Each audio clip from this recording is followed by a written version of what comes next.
Olá, meu nome é Francisco Leão e eu fui convidado pelos nossos amigos do Núcleo Espírita Alta de Souza para que a gente possa falar um pouquinho do nosso tema, os médiuns e seu papel na comunicação dos espíritos.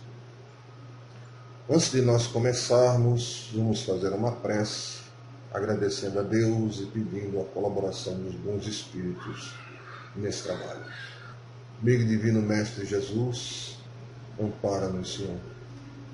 Ampara-nos diante de nossa pequenez. Ajuda-nos a buscar, Senhor, o equilíbrio, a harmonia, a paz que nós tanto precisamos. Ilumina, Senhor, o nosso coração e permite que Tua luz e Tua paz possam envolver a todos os nossos irmãos encarnados e desencarnados.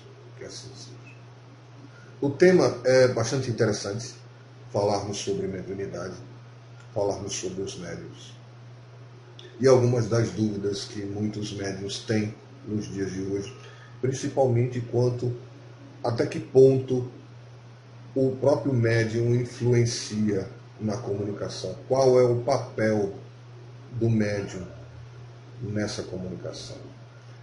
Vamos começar fazendo algumas colocações que achamos interessantes para a gente se situar nessa questão da mediunidade. Vamos buscar Kardec, que ele nos ajude nesse sentido. No livro dos médiuns nós temos as seguintes colocações. Todo aquele que sente num grau qualquer a influência dos espíritos é, por esse fato, médium. Essa faculdade é inerente ao homem, não constitui, portanto, um privilégio exclusivo. Por isto mesmo, raras são as pessoas que dela não possuem alguns rudimentos. Pode, pois, dizer-se que são mais ou menos todos médiuns. Quer dizer que todos nós podemos sentir ou perceber em algum momento a presença dos espíritos. A mediunidade é um fator orgânico, ou seja, ela é da natureza do ser humano. Só que nem todos nós temos o mesmo nível de sensibilidade. Nós vamos ter pessoas que são mais sensíveis e pessoas menos sensíveis. Por isso que normalmente, quando alguém diz que assim, uma vez perdida, viu um vulto, ouviu uma voz, alguma coisa nesse sentido, muito esporádica, nós dizemos que essa pessoa não tem mediunidade. Ela pode ter uma certa sensibilidade. Dizemos realmente que uma pessoa é médium quando esse fator da presença, da percepção, tem uma certa constância. Ou como nós costumamos dizer, é muito ostensivo, muito presente na vida da pessoa. Um outro fator interessante é que não há nenhum método infalível para dizer se você é médium ou não. Não é porque eu sou médium que eu consigo dizer que você é médium. Isso é muito relativo. A maneira mais certa e segura de descobrir que alguém é ou não médium é através do exercício da mediunidade. Ou seja, a pessoa estudando, preparando-se e utilizando essa mediunidade de maneira equilibrada para que ele possa educá-la. Ainda tem um detalhe importante. Nós temos que ter cuidado porque em certas circunstâncias um processo obsessivo onde há uma ligação muito grande entre o obsessor e o obsediado, pode provocar determinados fenômenos que nos levam a crer que aquela pessoa possui uma mediunidade ostensiva. Só que, depois que você submete aquela pessoa a um tratamento espiritual, trabalho de passe, de renovação íntima, de busca de conhecimento, o trabalho de desobsessão também, uma vez que há uma separação entre obsessor e obsediado, todos esses fenômenos que pareciam muito constantes na vida daquela pessoa somem. Então, onde é que foi a mediunidade dela? Não havia. Havia uma grande proximidade entre os dois. Pode ser que num futuro distante, talvez até aquilo venha a ser, ela venha até a desenvolver um processo mediúnico, mas naquele momento ela não é. Esse é um dos motivos pelos quais, por mais que o médium demonstre a sua mediunidade, se ele não estiver em equilíbrio, se ele não tiver controle sobre ela, não se coloca um médium desequilibrado numa reunião mediúnica. Não. Ah, mas antigamente a pessoa chegava, você já jogava lá na reunião mediúnica e as coisas se resolviam. Nem sempre. Mas é porque antes não se tinha conhecimento. Então, à medida que a gente adquire conhecimento e a gente aprende a lidar com as coisas, muda-se hábito. Hoje nós temos uma condição muito melhor de estudo, de esclarecimento, então nós precisamos tratar a mediunidade com toda a seriedade, com todo o carinho, que tanto a pessoa que está iniciando no processo mediúnico merece, quanto o estudo que ela precisa realizar. Tem que ser feito com muita calma e com muita paciência. Não pela eternidade. Tem lugares que para você trabalhar mediunicamente você tem que passar 10 anos estudando na instituição. Aí ninguém fica. Ninguém vai passar 10 anos estudando para entrar numa mesa mediúnica, mas há que se ter um equilíbrio entre o nível de conhecimento da pessoa, o equilíbrio em que ela se encontra. Vamos usar o bom senso. Aí vamos continuar. Um outro ponto que a gente tem que trabalhar é que cada médium tem uma característica pessoal. Lembra que eu falei que mediunidade é um fator orgânico? Então, diversos fatores entram na questão mediúnica. Fator orgânico, o entendimento da pessoa, capacidade de compreensão, tudo isso entra. Então, não existe dois médiuns iguais. Se você pegar, por exemplo, médiuns psicógrafos e um mesmo espírito der comunicação por médiuns diferentes, a comunicação tende a não ser igual. Por quê? Porque o vocabulário, a compreensão, o próprio tipo da mediunidade entre eles pode ser diferente. Isso é tão sutil que Kardec ele relacionou dezenas de formas de mediunidade diferentes. Se a gente for ler o livro dos médiuns com calma, você vai ver que existem muitas formas de mediunidade. Mesmo na psicografia, por exemplo, você tem um médium que tem facilidade, por exemplo, de escrever um poema. E você tem médium que não tem jeito de escrever um poema. Ele não consegue. Da mesma forma, você pode ter um médium que é capaz de escrever longos textos, até um livro. E outro médium que só vai conseguir, se muito, um parágrafo ou uma página. Mais do que isso, ele não desenvolve. Isso são características do médium que você vai observando à medida que o trabalho vai se desenvolvendo. Um outro ponto que é importante colocar, algumas pessoas até dizem, não se envolve com esse negócio de mediunidade não, porque vai que você fica ruim da cabeça, você vai enlouquecer com isso. Não.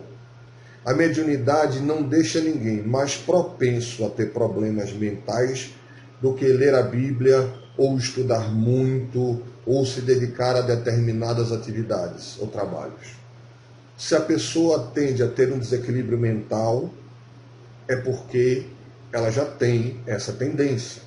Não vai ser o espiritismo, ou ler a Bíblia, ou ser religioso, ou estudioso, que vai fazer a pessoa enlouquecer. Ela já tinha alguma tendência para a esquizofrenia ou para algum outro problema, que vem a se desenvolver depois.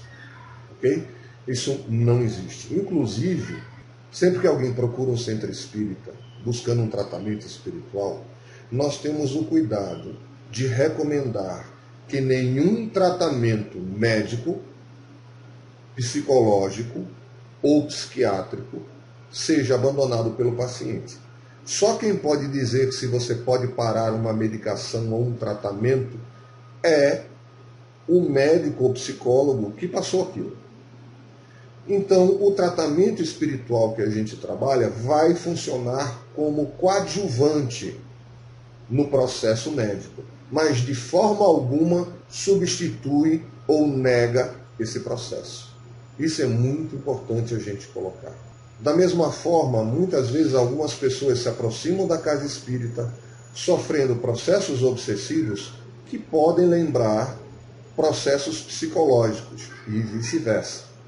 Por isso, o cuidado, o trabalho e a observação do caso, em particular, deve ser feito para que a pessoa tenha o acompanhamento necessário. Algumas vezes chegamos ao ponto de, durante o processo de consulta, de avaliação, tanto espiritual como presencial, atendimento fraterno, da pessoa que estamos conversando, indicarmos que ela procure ajuda psicológica ou até mesmo psiquiátrica, em coadjuvante com o que estamos fazendo.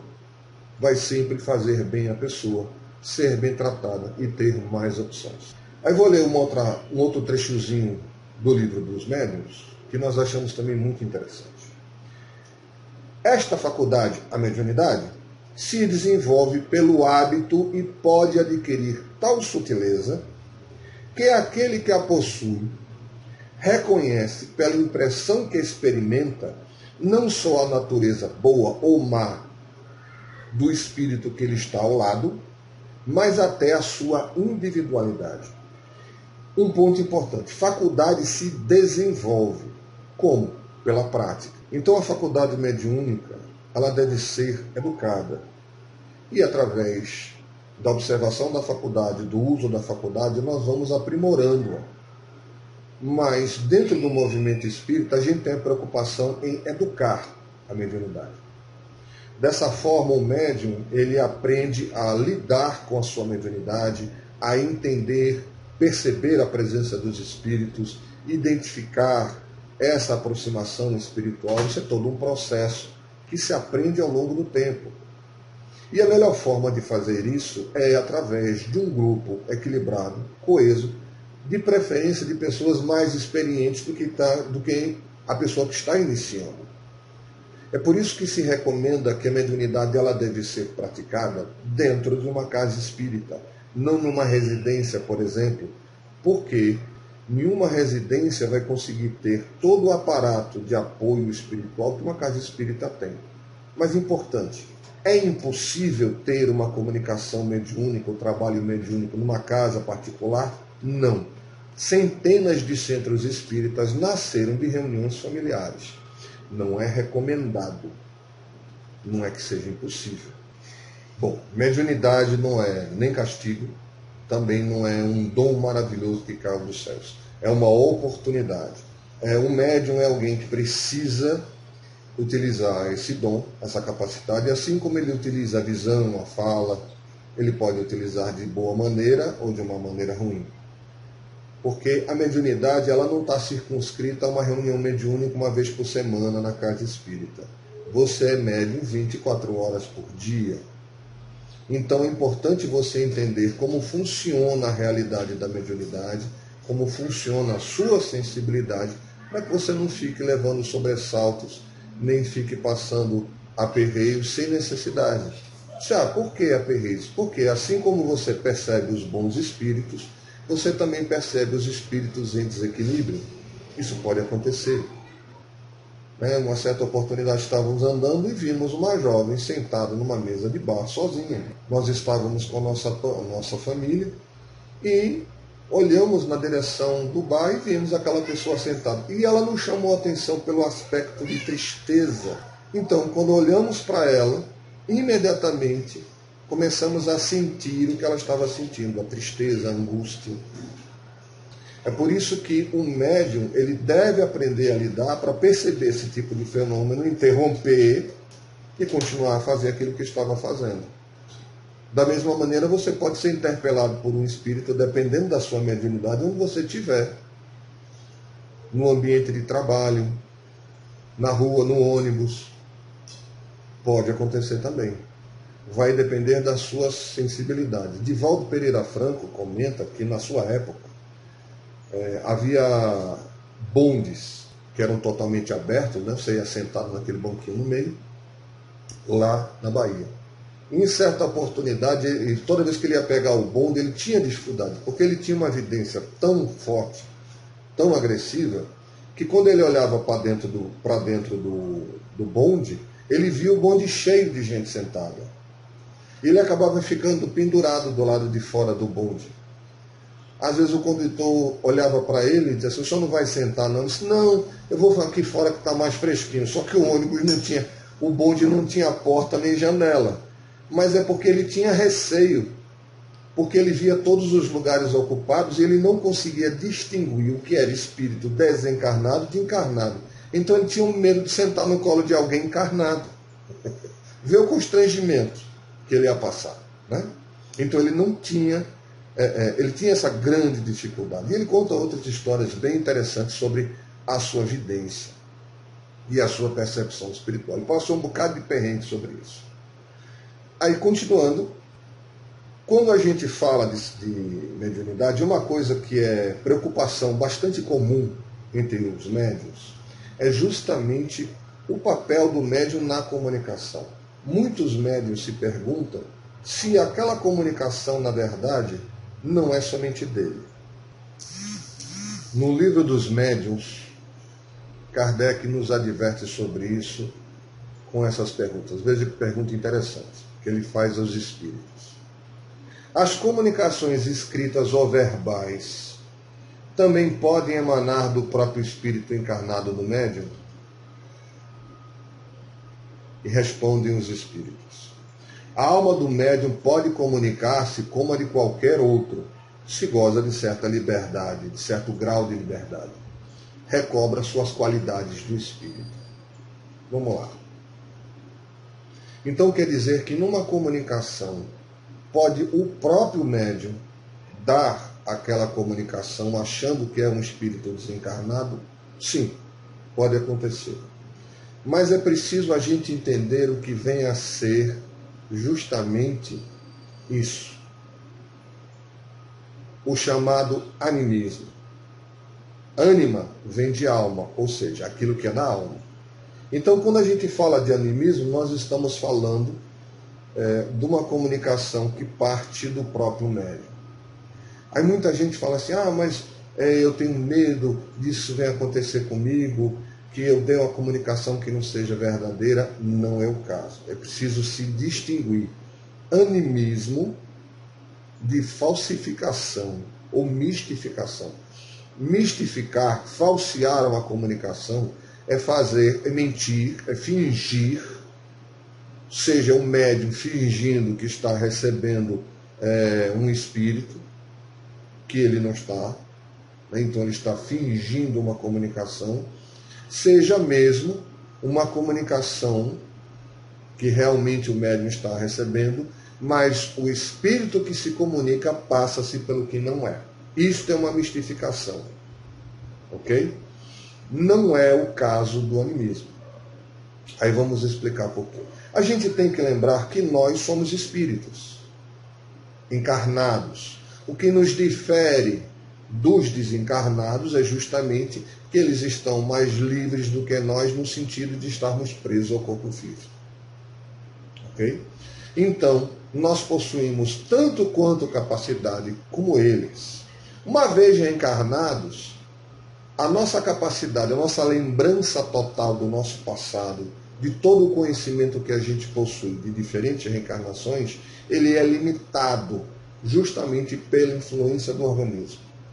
Estando encarnado, nós não lembramos de tudo que fomos, de tudo que aprendemos. Nós temos intuição, nós temos tendências naturais, facilidades mais para uma coisa do que para outras, que demonstra que nós tenhamos algum conhecimento arquivado lá no nosso inconsciente. Partindo daí, o fenômeno anímico é justamente um momento em que o médium, por estar mais desprendido do corpo ou não, ele é capaz de dar uma comunicação ele mesmo, acessando esses arquivos do passado. Isso acontece principalmente quando o médium está no estado sonambúlico, como dizia Kardec, através da hipnose ele provocava esse processo, ou que nós podemos chamar de desdobramento, quando o médium se afasta mais do corpo. Isso é mais comum, esse tipo de comunicação, nessas circunstâncias, onde o médium, com maior liberdade, com digamos assim, os laços mais frouxos entre o corpo e o espírito, ele consegue recobrar mais da sua capacidade e, às vezes, lidar com assuntos ou falar sobre determinadas coisas que normalmente ele não conseguiria. Até aí tudo bem. Mas, e quando acontece isso na comunicação mediúnica? Aí que a gente precisa ver a importância do estudo sobre a mediunidade. Porque nós precisamos entender que uma comunicação de um espírito ela é feita mente a mente. Ela passa, né, a aproximação a uma percepção fluídica, o espírito nos envolve com os fluidos que lhe pertencem. O nosso perispírito entra em contato com o perispírito desse espírito, aí a comunicação começa a se dar também mente a mente. Então há todo um envolvimento que passa por nós. Porque o médium, ele não é um objeto inanimado. Nós pensamos, nós temos conhecimento, nós temos as nossas tendências pessoais. Nós somos um intérprete. É como se você pegasse um telefone e ligasse para alguém. A pessoa do outro lado atende o telefone e você passa informação para ela, pedindo que ela repasse essa informação para um terceiro. O quão fiel essa pessoa vai ser daquilo que você vai falar depende do quanto ela entender aquilo que você diz para ela. A comunicação muitas vezes não acontece como forma de palavras, mas são pensamentos que o espírito joga na mente do médium e esse a traduz em linguagem humana, em palavras, porque os espíritos muitas vezes não usam mais essa forma de comunicação. Eles só precisam pensar para se comunicar. Nós precisamos falar e ouvir. Eles não. Então, recebendo essa informação, inevitavelmente a gente a traduz. O próprio Kardec nos alerta no livro dos médiuns que mesmo o chamado médium de efeitos físicos, que aparentemente não tem qualquer influência sobre o processo da mensagem que está sendo dita ou da comunicação, sim, ele ainda assim interfere. Por exemplo, uma mesa girante, que ali você tem um objeto inanimado que está se movimentando através do fluido do médium sendo usado pelos espíritos, aquele objeto começa a se mover e através de pancadas ele respondia perguntas. Mesmo ali, nos alertam os espíritos, eles, digamos assim, eles movimentavam, davam uma vida temporária, uma animação temporária àquele objeto, mas não a inteligência. Essa é a do médium. Para ficar mais claro e tirar essa dúvida, para o pessoal não ficar com isso na cabeça, a gente precisa lembrar, por exemplo, de Chico Xavier. Chico Xavier era um médium psicógrafo, embora ele também fosse psicofônico e tivesse muitas outras características mediúnicas, mas a que ele ficou mais conhecido foi pela psicografia mecânica, ou seja, ele conseguia escrever de tal forma, o espírito ele tomava a mão dele e escrevia a seu contragosto. Enquanto você estava conversando com o Chico sobre outro assunto, a mão dele estava psicografando no automático. A informação não passava direto pela mente de Chico. Ele só sabia o que estava escrito depois que ele lia. Um médium semimecânico é aquele que tem aquela mesma movimentação da mão, mas ele sabe o que está escrevendo, passa pela mente dele. Já o médium consciente, que é o mais comum, essa informação passa pela sua mente e é ele que escreve. E esses são os médiuns mais comuns. Como ele tem que escrever ele mesmo, essa confusão, se sou eu ou não sou eu, do médium iniciante, é normal. Daí a necessidade de estudo e prática. À medida que a gente pratica, essa dúvida some, porque você percebe a presença do seu amigo espiritual, você percebe a informação que ele vai passar a você, as ideias não são suas, a forma de pensar, de arrumar as ideias não são suas. Mas as palavras, o vocabulário é do médium. E no caso de Chico, mesmo mecânico, um pesquisador que foi convidado à época em que Chico foi processado, naquele famoso caso em que ele foi processado pelos livros do irmão X, para quem não sabe, Humberto de Campos, famoso poeta, escritor brasileiro, ele foi processado pela família de Humberto de Campos porque ele colocou o nome Humberto de Campos. Depois ele trocou para o irmão X para acabar com a novela. E durante o processo o juiz não sabia o que fazer, porque como é que confirmava? Aquilo era escrito de alguém que tinha morrido ou aquilo tinha sido roubado, ele tinha escrito em vida que tinha sido roubado dele. Então ele convidou um perito da Polícia Federal à época para fazer um exame grafológico de tudo que tinha sido escrito. O especialista chegou no ponto em que o que estava escrito ou tinha sido escrito antes do sujeito morrer, ou tinha que se admitir que ele era um espírito e estava dando uma comunicação espiritual. Porque a letra, a forma de escrever, né, a forma das letras, como escrever as letras em particular, até a assinatura eram perfeitas. Aquele era Humberto de Campos, escrevendo. No final das contas, o processo foi encerrado e Chico trocou o nome para Irmão X para evitar futuros problemas. Tanto que num livro depois, né, que se sabe hoje que foi escrito por Frederico Figner, que foi presidente da Federação Espírita Brasileira, mas a família não era espírita, era judia.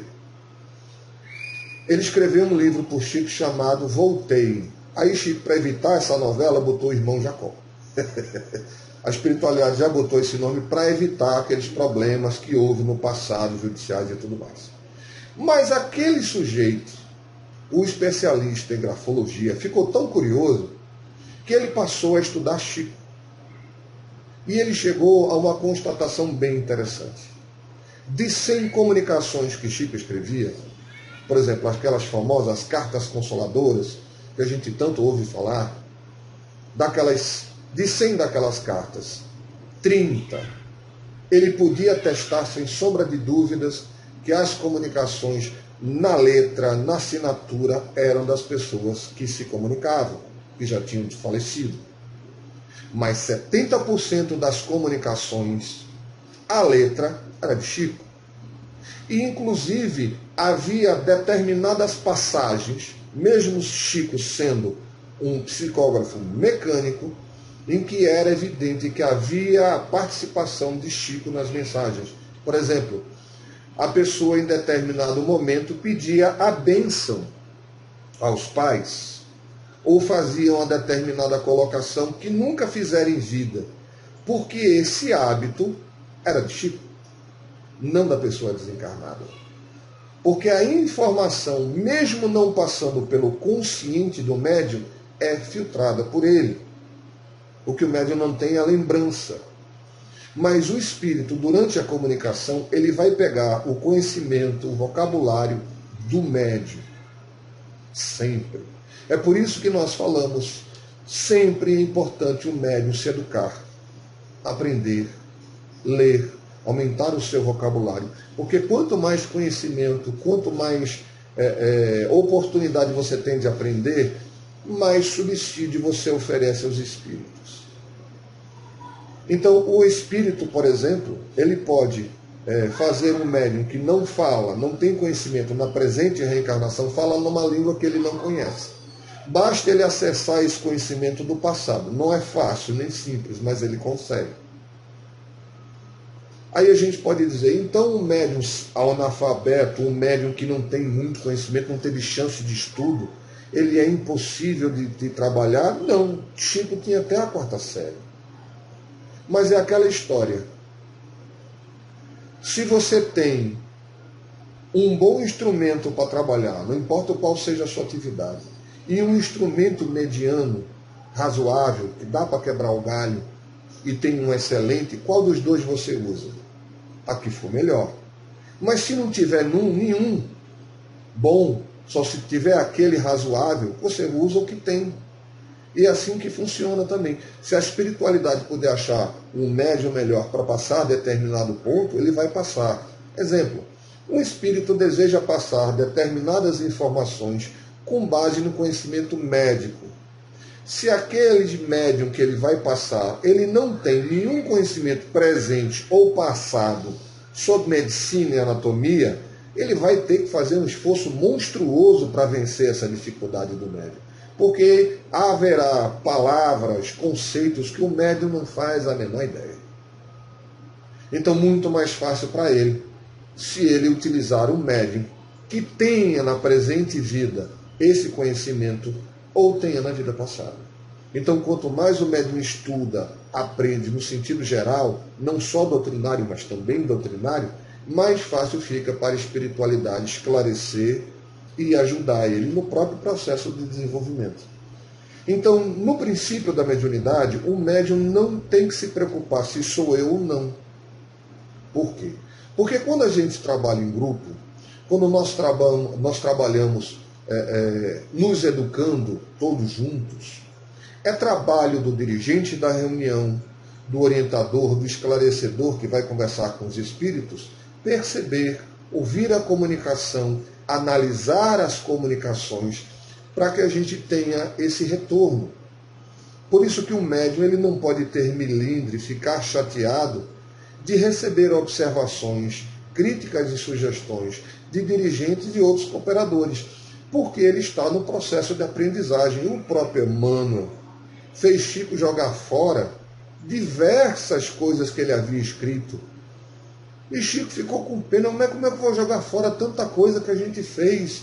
Aí o Emmanuel sorriu para ele, você pode jogar fora, isso só foi um treino. Isso anos de psicografia. E às vezes o sujeito começa há um mês e já acha que as suas comunicações vão ter um grande conceito. Estão aí passando por esse processo de aprendizagem. Então é preciso ao médium estudar e trabalhar em equipe. Por isso que a gente sempre fala que é muito mais fácil para o médium trabalhar em grupo do que só. E se eu não quiser trabalhar mediunicamente? Não trabalha, a escolha é sua. Mas você está jogando uma oportunidade que lhe foi oferecida para andar mais depressa, para ser mais útil e para desenvolver uma faculdade que é da sua própria natureza e que é uma tendência da humanidade desenvolvê-la. Mas a escolha é sua. Embora que, mesmo você não exercitando-a, ela não deixa de existir. Nós somos médiuns e continuamos médiuns, queiramos ou não. E o médium que não estuda, não trabalha, não procura conhecer a sua própria mediunidade, vai viver de levar susto, de não entender o que está acontecendo, de ser influenciado sem distinguir que influência é. Então é importante conhecer, pelo menos, entender o seu funcionamento, para compreender como lidar com isso no seu dia a dia. As pessoas têm uma vida absolutamente normal. O fato de ser médium não nos impede de ter uma vida normal, casamento, família, filho, nada. Você trabalha, tem a sua vida cotidiana e você vai saber administrar o seu tempo e suas oportunidades para fazer aquilo que você tem que fazer e para trabalhar dentro da área mediúnica. Não tem nada extraordinário. Não é uma dificuldade enorme. É para isso que é preciso estudar e desenvolver esse aspecto, que é a mediunidade, para que a gente possa trabalhar com ela da melhor maneira possível. Um outro ponto importante que a gente vai colocar aqui, uma outra pergunta de Kardec, também no Livro dos Médiuns, é a seguinte: como distinguir se o espírito que responde é o do médium ou do outro? Bom, a gente sabe que existe influência na comunicação, mas como distinguir isso? Porque tem gente que ainda fica com isso na cabeça. Será que fui eu mesmo? Né? Por mais que a gente explique. Aí veja a resposta dos espíritos. Pela natureza das comunicações. Estuda as circunstâncias e a linguagem e distinguirás no estado de sonambulismo ou de êxtase, que a gente já falou, desdobramento, ou ele mais profundo, é que é principalmente o espírito do médium se manifesta. Porque então se encontra mais livre. No estado normal é mais difícil. Aliás, há respostas que se lhe não podem atribuir de modo algum. Por isso é que te digo, estuda e observa. Então a mediunidade, basicamente, é uma oportunidade de estudar e de aprender. A princípio, a gente não tem a preocupação de quem está se comunicando, porque à medida que nós formos exercitando, ouvindo, entendendo, nós vamos distinguir o espírito que se comunica. nós vamos perceber pela linguagem, pela forma com que ele se comunica, o conteúdo da comunicação a que se destina aquela comunicação e quem fala por ela. Porque para os espíritos, inclusive, a própria questão da assinatura é supérflua. Porque para os espíritos não importa tanto se sou eu que escrevo, mas o que eu escrevo. Isso é que é importante. Vários espíritos conhecidos se comunicam por médios desconhecidos. Basta que ele use um pseudônimo qualquer. Existem muitas comunicações escritas por espíritos conhecidos, como Bezerra de Menezes, Emmanuel e Joana de Ângeles, em que eles usam pseudônimos. Porque o que importa é o conteúdo do que ele está falando. Não há esse ego de dizer, é minha aquela comunicação, sou eu que está escrevendo.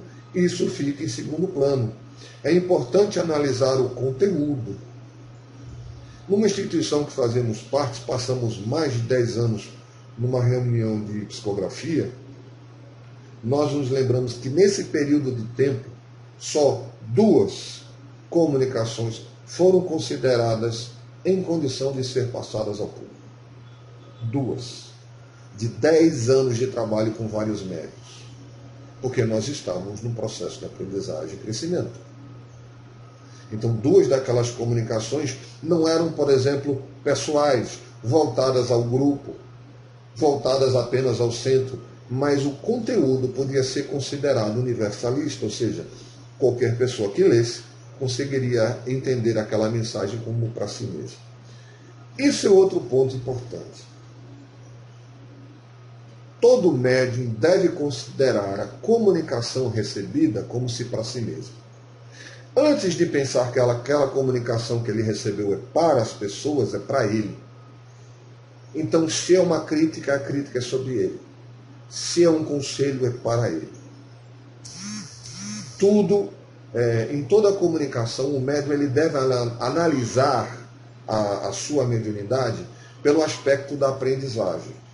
Toda reunião mediúnica, não importa qual seja, se seja de socorro, se seja uma reunião de desobsessão, se seja uma reunião de psicografia, todas as formas de comunicação nos dão a oportunidade de aprender.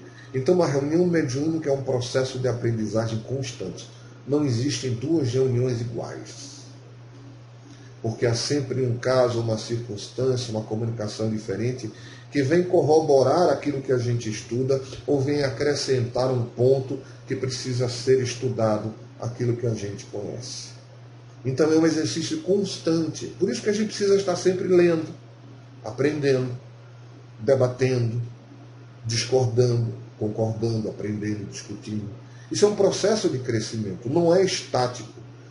O Espiritismo é uma das, se não a única doutrina que não tem a preocupação de que foi dada a última palavra sobre ela.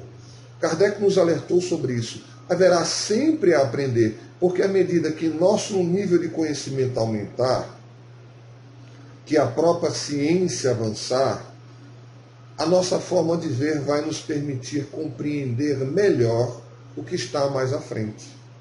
Então estamos sempre aprendendo, com o olho nas bases para não nos perdermos no caminho, não sairmos dos trilhos, mas sempre olhando para o amanhã também, porque não significa que ele é novo, que não deva ser examinado e observado com carinho e atenção.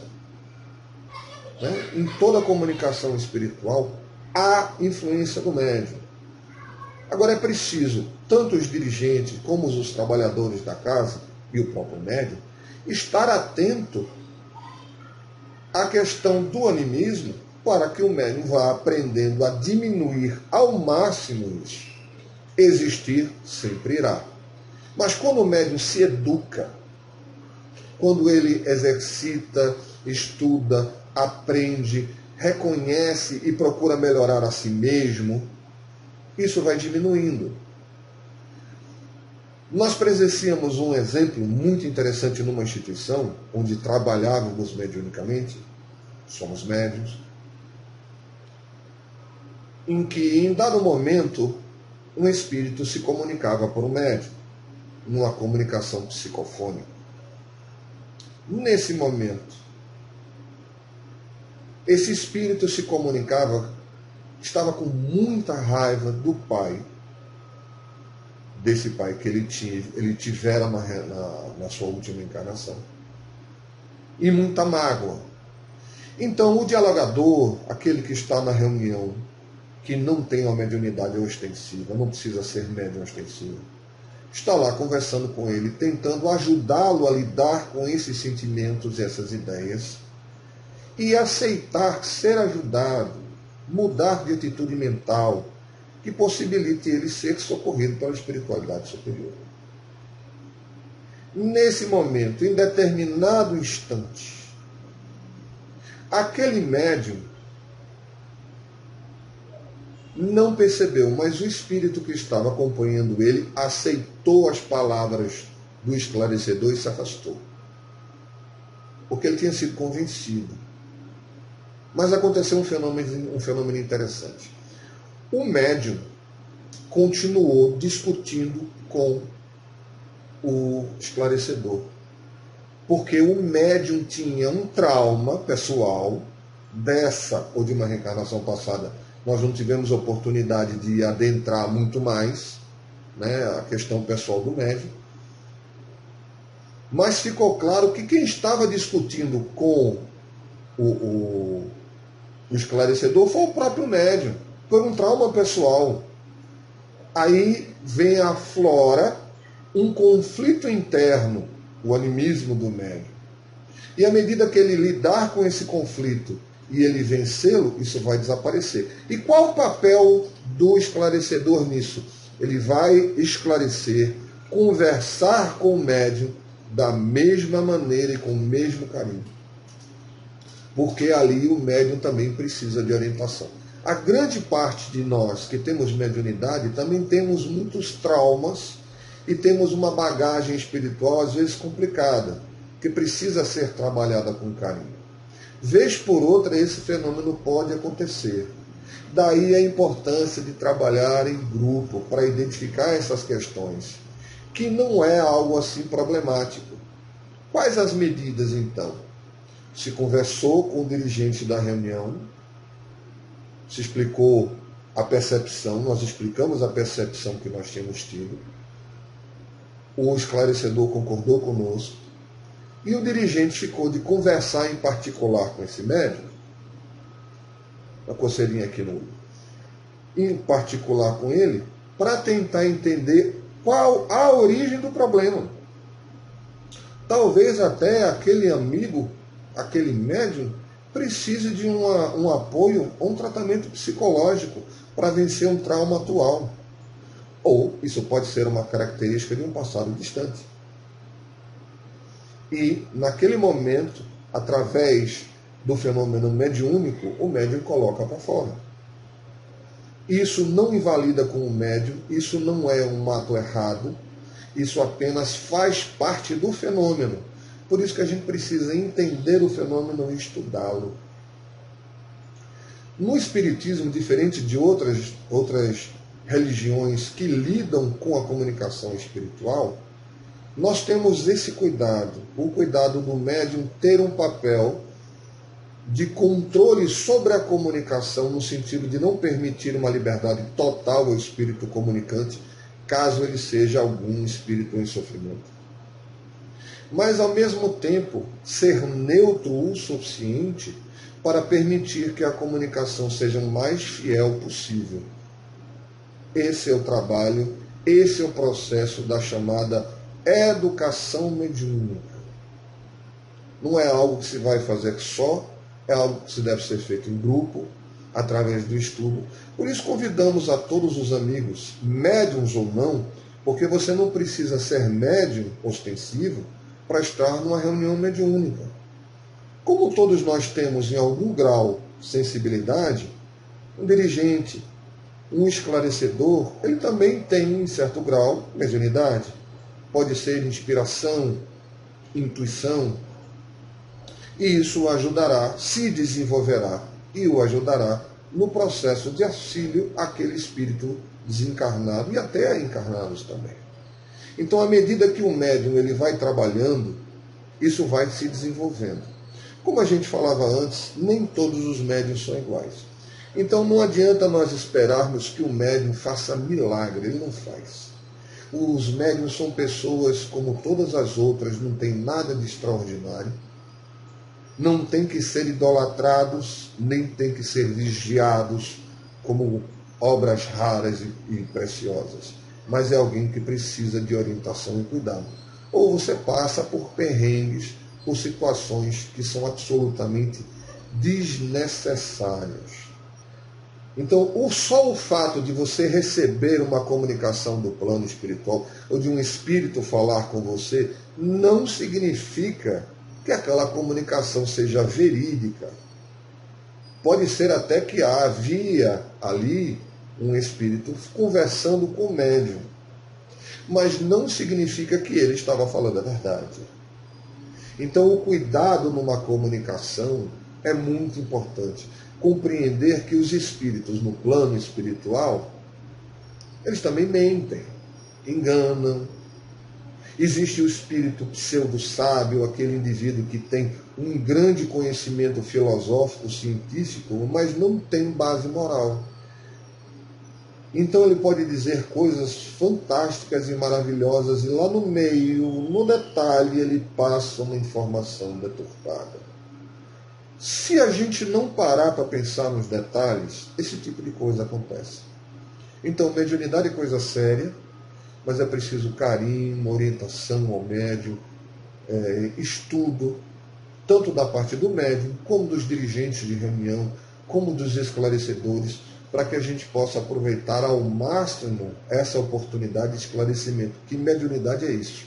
É a oportunidade de serviço ao próximo, a oportunidade de amor ao próximo, mas de conhecimento de si mesmo, melhoria íntima e esclarecimento. Espero que essa comunicação tenha sido boa, espero que essa mensagem alcance vocês e vocês possam aproveitar essas oportunidades. Embora nós não estejamos trabalhando no momento fisicamente, né, presencialmente, a maioria das casas espíritas está fechada por causa da pandemia, mas há inúmeros estudos sendo feitos através dos meios de comunicação, da internet.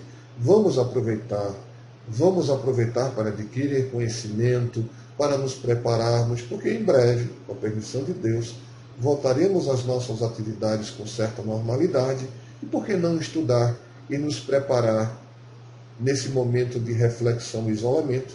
Nós precisamos mais do que nunca crescer como indivíduos e principalmente ocupar a nossa mente. Porque se a gente só ficar pensando em doença, em problema, ai meu Deus, o que vai ser do mundo? A gente só pensa o que não presta. Vamos ocupar a nossa mente, direcionar as nossas ações de forma positiva e nós só vamos melhorar com isso. Agradeço a presença, agradeço a audiência de vocês que estão me assistindo, agradeço o convite do Grupo Espírita Alto de Souza e vamos encerrar fazendo uma prece e pedindo a Deus, na sua infinita misericórdia, que derrame sobre todos nós, encarnados e desencarnados, o seu amor e a sua esperança.